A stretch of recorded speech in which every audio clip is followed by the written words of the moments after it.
Hey guys, welcome to the long overdue Montana After Midnight episode on the paranormal happenings of the Montana State Prison. This is a prison with a lot of history that I've actually covered previously in my channel. I've talked about the first warden, Frank Connolly, and the escape attempt that nearly took his life, as well as some of the most notorious Montana State Prison riots that ever occurred in the 1950s, mainly focusing on Lee Smart and Jerry Miles. If you don't know anything about Frank Connolly, Lee Smart, Jerry Miles, I highly recommend you watch those two videos first, because that will inform a lot of the paranormal happenings that people have seen within the Montana State Prison itself. Alongside covering the paranormal happenings of the Montana State Prison, this video will be taking you on a journey with me and my friends as we traverse the old Montana State Prison, as well as a little bit of a car museum. They're connected. It's Deer Lodge, Montana. That's what you're gonna get. So I hope you guys really enjoy, and let's get into it.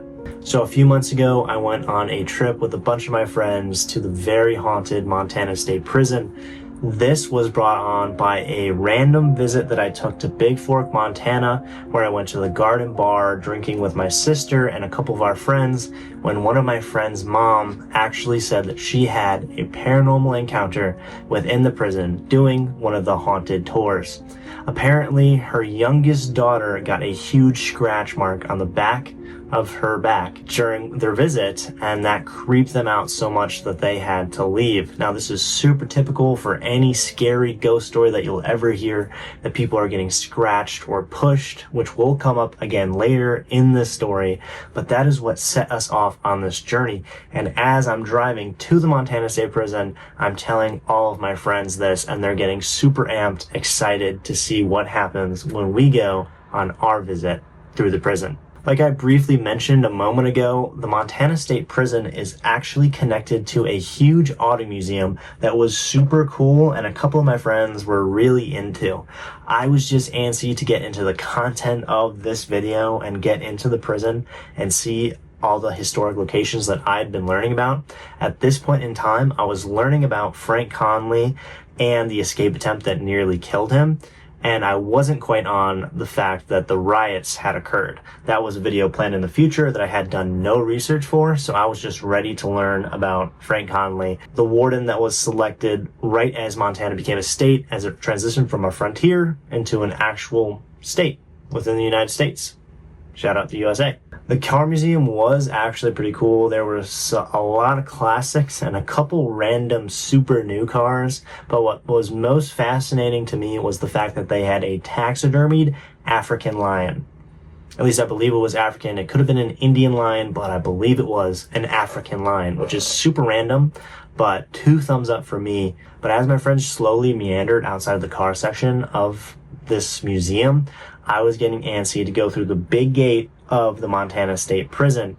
We were given a piece of paper that gave us all the key sites to go to, listed from like 1 to 50, and we walked through the doors, and my girlfriend Hannah was nice enough to start reading off all the key bits of information. The first thing that we ran into was the gallows, where people were hanged if they were condemned to death within the Montana State Prison, although there was only ever 2 prisoners that ever met that fate. And those were the 2 prisoners that nearly killed Frank Connolly and killed his deputy warden. More on that in my previous video that I already plugged. Luckily, my girlfriend was doing more than just reading the simple facts about these key areas, but she was also demonstrating what it was like to be hung back in the day. This inspired me to make a whole funny little bit reel of our adventure throughout the prison, where I'm being a little bit more goofy than I normally am in these videos. That might be at the end of this video and its own YouTube short that I hope you guys will eventually see and really enjoy. But moving past the gallows, we made our way into a very creepy, very dingy, small section of the prison where there were individual cells. This was our first inkling as to what it was like to actually stay as a prisoner within the prison. Except for things were extremely run down. I heard the conditions were bad back in the day, but I can't believe that they were quite as bad as they were. All the walls were peeling, everything was dingy, everything seemed like damp and cold, and this area was probably the second freakiest within the entire prison itself. mainly because of how small and contained and run down it was and how dark each cell was. We had to shine our phone flashlights into the rooms even to see anything, and we eventually saw a Jerry Miles mask, which I did not realize was a Jerry Miles mask. I thought it was like a pig mask, which is really mean, but the dude was kind of a jerk anyway, so yeah, it looked like a pig mask. But later the attendant that works the stand there told me that it was actually, in fact, Jerry Miles, the guy that incited the 1959 Montana State Prison riot. Now, this video, of course, is on the paranormal or haunted aspects of the Montana State Prison, and I would be remiss not to mention that you can hear a lot of prisoners apparently screaming, "Get out," or "They're watching." Now, this can be kind of creepy just thinking of ghosts saying this, like a prisoner saying, "They're watching," or "Get out," because they don't want you in their cell, but there could be an even darker presence in there trying to tell you to get out, or a prisoner's soul is telling you that something is watching you, something much more malicious than just a phantom guard, but maybe something more demonic. That's where these creepy ghost stories tend to go. And some of these calls have been recorded by the famous Ghost Adventures on the History Channel, which I was a huge fan of when I was a kid. Nowadays, it seems a little corny. When I was watching the Montana State Prison video, I thought it was a little silly, especially actually going there myself versus seeing them talk about it. Although I was there during the middle of the day and they were there at like 3 a.m. So that's a lot creepier, I suppose. Now, like I said, these ghostly apparitions saying "get out" or "they're watching" could be just a reflection of the past. My second video I ever made that I'm very proud of was on the Garnet Ghost Town. This was very similar to this style of video, maybe even more historical because it was the only video that I made on the Garnet Ghost Town, while this is like a follow-up video.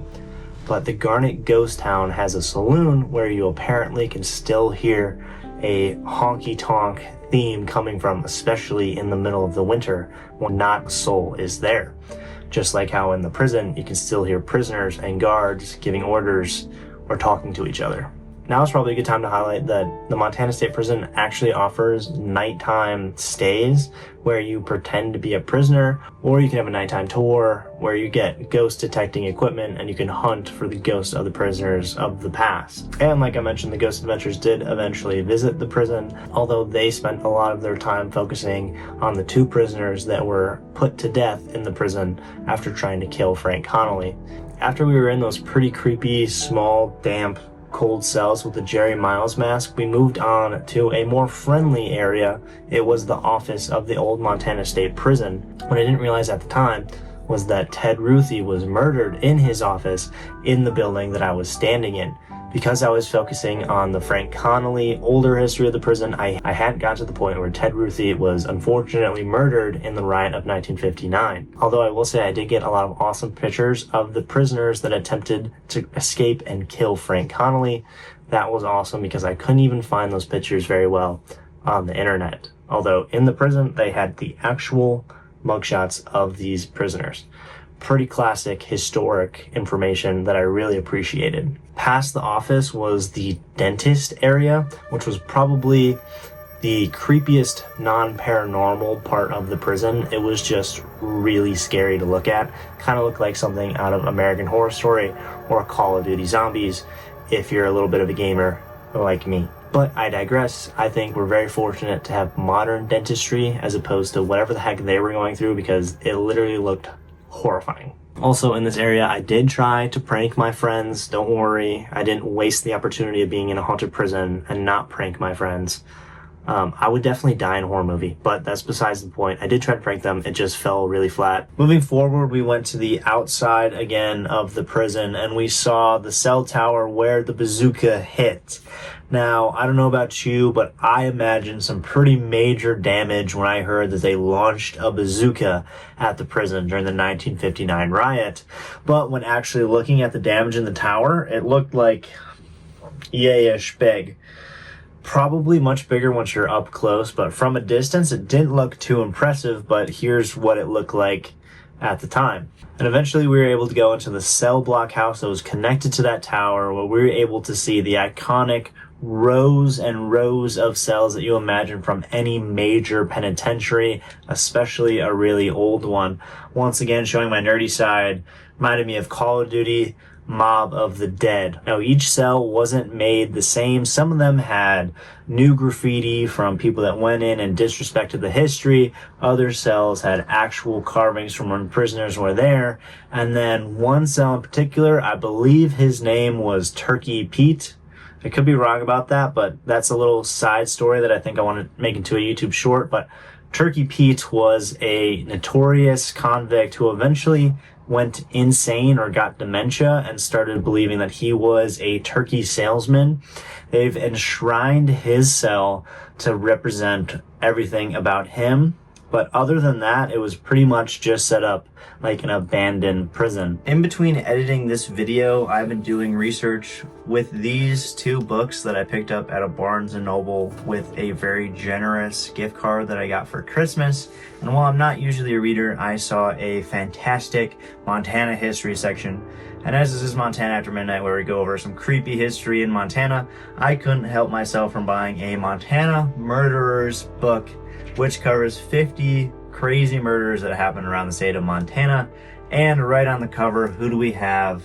Turkey Pete. So through this book and a little bit of online research, I've discovered a little bit more history on Turkey Pete, and I can clarify the story that I just messed up earlier in this video. So Turkey Pete wasn't a crazy person thinking he was selling turkeys, but he was a prisoner, a very well-liked and respected prisoner who slowly lost his mind. And while having a clean record, he did, at one point, while working in the agricultural/ranching section of the convict labor program in Montana State Prison, sell the entire herd of turkey that he was looking after for 25 cents a head. While he thought this was a good deal and told people proudly about this, this is what landed him back out of that work program in his notorious Cell 1, which is now a shrine dedicated to him. From there, he went on to lose his mind even more, but in a very charismatic and likable way. He thought that he ran the prison. He printed out his own checks that he would write out to prisoners and guards for millions of dollars to do imaginary tasks that would never get done. While this is a quite endearing story, and he is the only prisoner to ever get a funeral in the Montana State Prison, which guards and prisoners both attended, it is important to note that he is on the cover of Montana Murderers. And this is because he killed an innocent man over a woman that they were both chasing after in hopes of marrying. And he couldn't handle the heat, so he had to take out his competition, which got him locked up. Eventually, he ended up being a very iconic part of the Montana State Prison history, but it is unfortunate that another man had to lose his life for that history to come about. Now, if you like that little tale, I do have both of these books that I'm very excited to go over some of the more interesting stories within them, probably starting with the Montana Murderers, as I've not been able to put it down. But if you look at this book, I have annotated a couple key chapters because this covers the entire Northwest, but I highlighted the Montana chapters and I've read them, and a lot of them have to do with early pioneers and people on the Oregon Trail coming into conflict with Native Americans coming in with other Native Americans, and then just settlers coming in contact with grizzly bears. So all fun stuff in this book, but get excited for some Montana Murderers, as that'll be coming out soon. Make sure to subscribe if that interests you. Anyway, let's get back to the haunted Montana State Prison. One really kind of corny thing was there was one cell with fake blood on a pillowcase, and maybe during like the nighttime scary ghost adventures part, that'd be like super freaky because you like pull it up and shine a flashlight on it, you're like, oh, there's blood on this.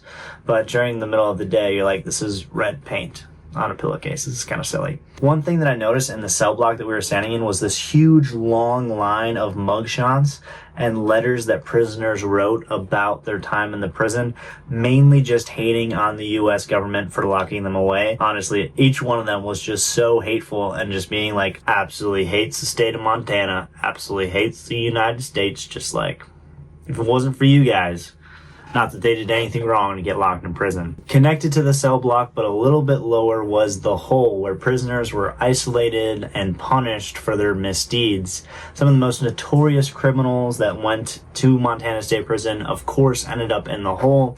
And through our exploration, I could tell you that you do not want to be in there. The doors were heavy, the rooms were dark, and every single wall was peeling and falling apart. The most classic closing of a jail cell door, huge clunk of iron noise that you could ever imagine. We heard it there when we were just closing the doors on each other, and I can't imagine being in there for more than a couple minutes.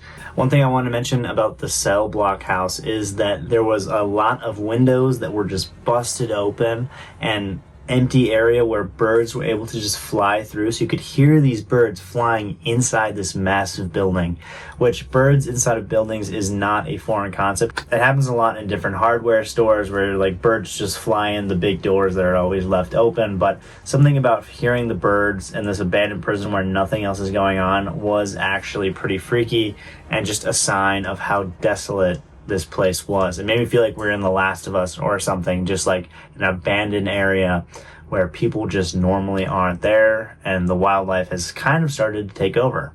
Another fun fact about the hole or isolation that prisoners were sent to when they were acting up is that Jerry Miles was actually being isolated when the new warden and Ted Ruthie decided that he should be allowed a second chance, as they kind of came in and were offering up these prisoners a new way of life under new management and deserved, well, a second chance. And they let him out only for him to betray that trust and incite a very bloody and horrific riot. I think we should skip to by far the creepiest part of the entire tour of the prison that we went into. It was so creepy that my girlfriend Hannah wouldn't even walk very far into the tunnels.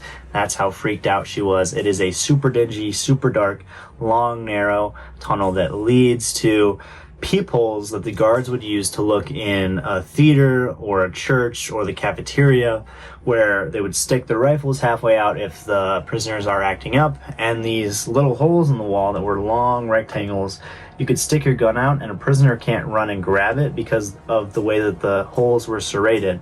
So guards could peep out of it with their guns and everything, but there wasn't really a strong risk of prisoners stealing their guns. Kind of crazy that like the creepiest part is just a part that the guards used and not even like the hole where the prisoners were kept. Leading right outside of the tunnel, there was the cafeteria, and then leading outside of that, there was a little market where prisoners could buy things like cigarettes or soda pops or candy with the income that they earned doing their convict labor.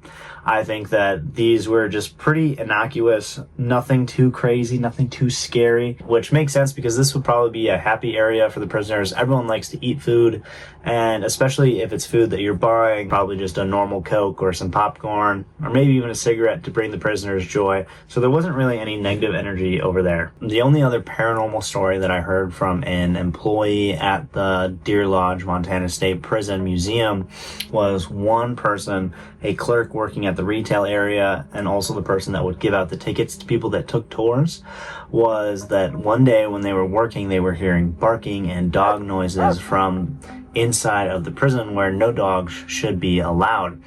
And after hearing a couple of those barks, when they went to investigate, they saw a phantom of a guard dog standing there, which I think is kind of interesting because there are stories of prisoners drugging and poisoning dogs so that they can run past them in their escape attempts. So I think that that's a good tie into like the history of the prison, with dogs being poisoned or drugged so they would fall asleep or die so prisoners could run away, and then this clerk seeing the phantom of a guard dog. Maybe that was the spirit of a guard dog that never was able to catch its prisoner that was trying to escape. We ended our tour by moving across from the Deer Lodge Prison and Auto Museum to a restaurant that was named after the prison, which was honestly really good. You could even smell it from inside of the prison. That's how close it was. And for being something that's just kind of tacky, building off of the town's biggest appeal, the Montana State Prison, the food was actually pretty fire. So I do recommend go see this historical site, see if you can find some ghosts or demons, and then going to get some food at this place because it was actually pretty good. Overall, while the idea of the paranormal and a haunted prison is super fascinating, what I'm really taking away from this place is the historical value of having this basically ancient castle looking structure in the middle of a modern rural Montana town that you can go to, and you can still see the way that the prison cells were set up, literally like something out of an Alcatraz movie, or if you ever visited Alcatraz Island, which I have never done, but apparently I think I need to, because that's probably just this on steroids. Before closing this video out, I wanted to shout out my good friends Elena and Garrett, as well as my wonderful girlfriend Hannah, and my little brother for joining me on this perilous journey through the haunted Montana State Prison. Luckily, there's been no demonic entities or ghosts following any of us around. Turkey Pete has been peacefully resting, not bothering any of us, rest assured. And to celebrate my friends and you guys making it to the end of this video, I want to show you that funny Instagram reel / YouTube short that I made up for our Montana State Prison journey. Now, while you're hopefully enjoying that fun cut-up video that I made, make sure to hit the like button and subscribe if you're not already. I've been Devin, and this was Montana After Midnight. Thank you for watching. Now jump and act like you're dead. Freeze frame, yeah. A freeze. Yeah, ready? 1, 2, 3. Can you read? Oh, wow. There's nothing holding This is the room where 3 prisoners. Dude, what the fuck? It's 3 a.m. We're stuck here. We're lost. It is actually scary. You guys. Is this solitary confinement? Oh my fucking god. No. Oh my god. It's 3 a.m. And we're calling Freddy Fazbear in the prison.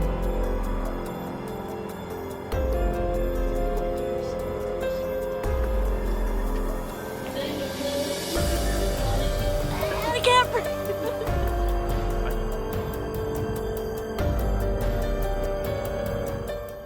Oh fuck. Can you just like feel the weird energy? Shut up. No. You go first. Stop!